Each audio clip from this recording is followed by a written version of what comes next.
چشمی که ندارد نظری حلقه دام است. چشمی که ندارد نظری حلقه دام است. هر لب که سخن سنج نباشد لب بام است. بی جوهری از هر زدرایی است زبان را.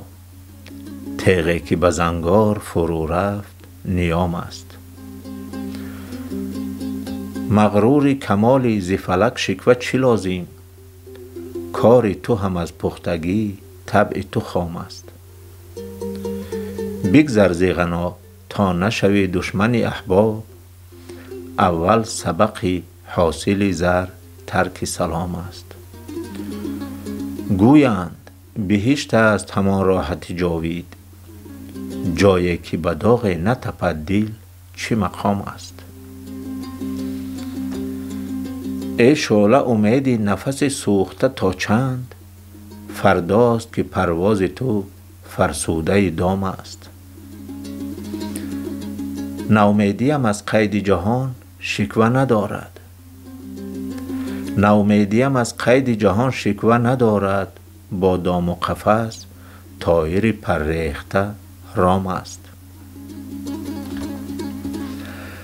کی صبح نقاب افکند از چهره که امشب آینه بخت سیه هم در کف شام است. نه صبر به دل ماند و نه حیرت به نظرها. ای سیل دل و برق نظر این چه خرام است. نه صبر به دل ماند و نه حیرت به نظرها. ای سیل دل و برق نظر این چه خرام است.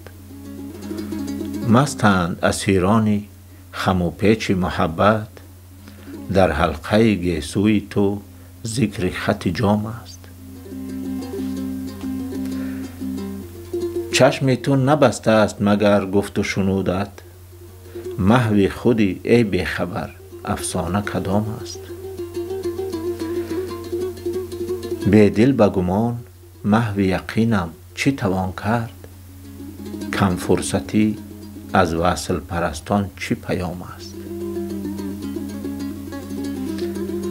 غزل از بیدل دهلوی.